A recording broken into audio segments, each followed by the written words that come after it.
we want to eventually get to the point where we add question of the day, question and a variety of number of answers. So that's why we have the possibility of adding another answer or just adding the question once we're all set here. But we're not going to start with that. Instead, we're going to start with just some HTML. So we've got our typical question add.html, and we're going to call this temporarily. We got our head, our body, and we're going to put in some JavaScript. Now, we have a form. Name doesn't really matter. Action, we'll get to that. Method, post.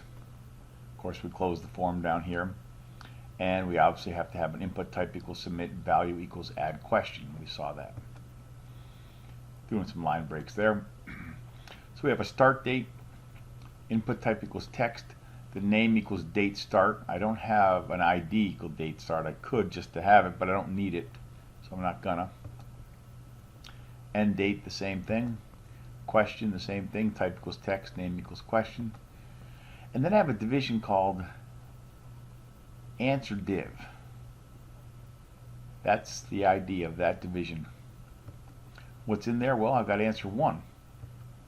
Answer 1 has input type equals text, name equals answer 1, ID equals answer 1. This one I need both name and an ID. The name is for when I submit it. The ID is for when I want to change it through JavaScript. And also I have here a input type equals hidden, name equals num, ID equals num, value equals 1. So by definition, I'm going to have 1 to start with. One answer.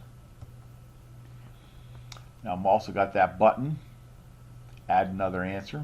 ID is add another answer. The value is add another answer. But let me just stretch that out a little bit here. It's still the same thing, but I moved it down to 2 lines so that I could stretch it over there and put on click, add another choice, and I've got document.getElement by ID num value. What I've got going there, it's going to take the current document's value, getElement by ID num. That's this one over here, ID num. The value, the current value of course is 1. It's going to take that and send it to the add another choice function, which is going to be up here in JavaScript. So let's take a look at some of that JavaScript. Add another choice. There's the n, that number. I'm going to parse integer, which means I'm going to take that value, maybe sent as a string, but I'm going to make sure it turns into an integer, and then I'm going to add 1 to it. That's going to be the value of current. And then document.getElement by ID num.value equals current. So it's going to replace that hidden value with this new value called current. So it's 1 more. Now I've got a few things to do here, so I'm going to set up an answer string, a value, and a var num. This is the answer string is ANS. The current value of the string, which would be things like Batman, Superman, whatever, the values, what's going to be in the answer. And then this is going to be the number. So like maybe answer 1 will be Batman, and answer 2 will be Superman, and answer 3 will be the Joker.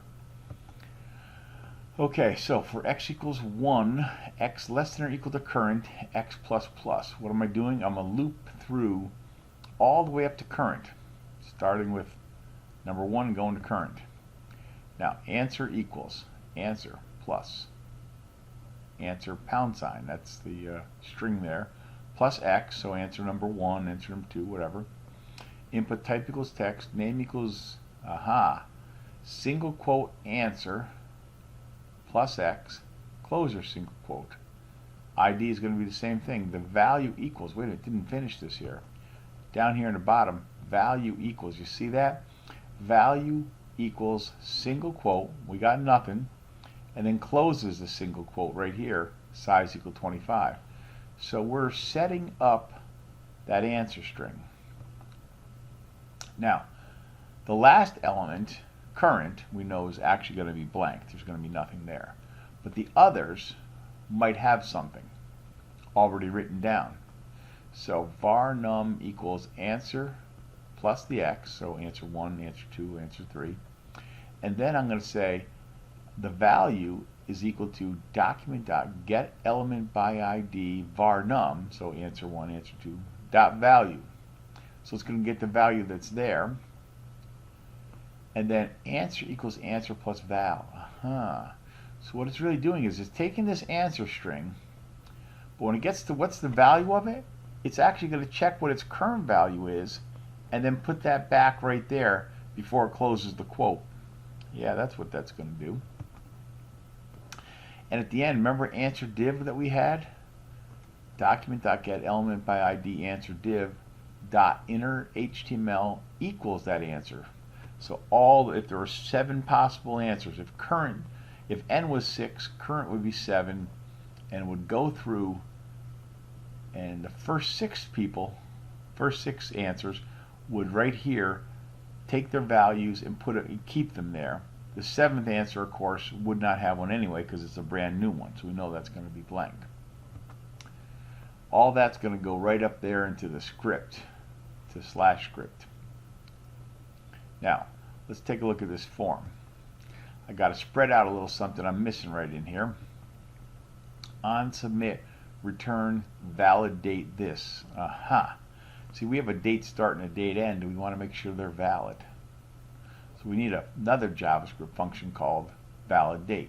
And because it's on submit return validate of this being this form, it's got to return either true or false.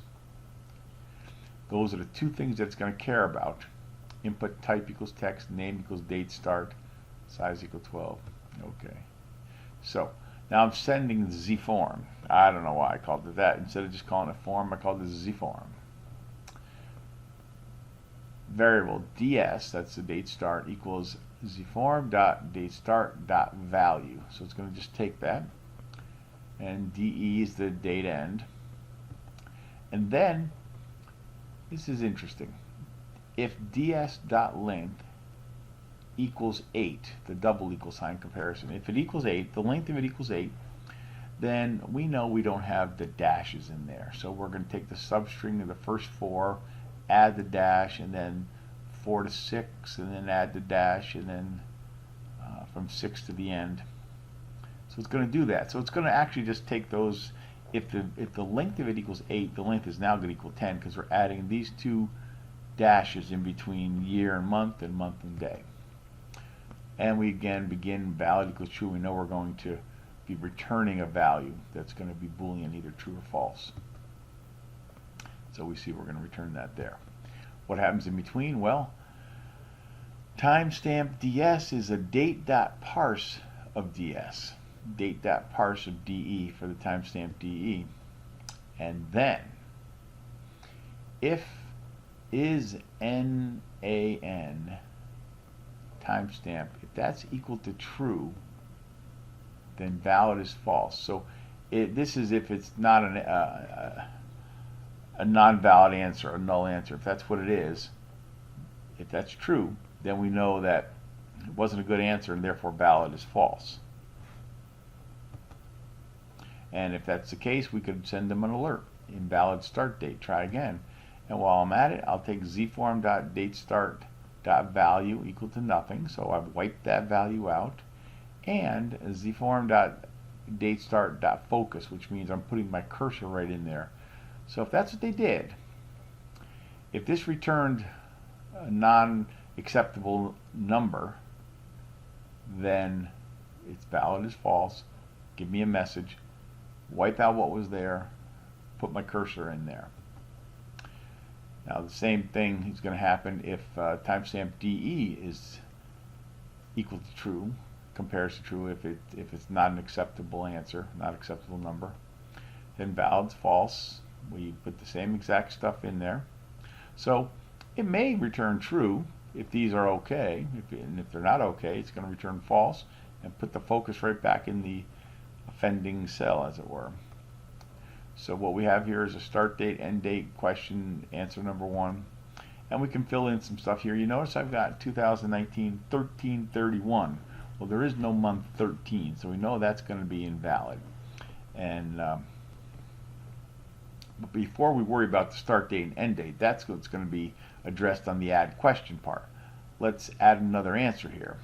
If I hit the add another answer button, we see that it gives us a blank answer too, but it kept the question and the answer and the start date and end date. Now let's go and hit the add question button.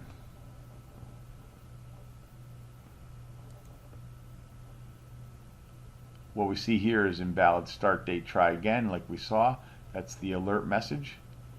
And it puts us right back in the start date, which is now empty, and lets us retype that. Left everything else all by itself there.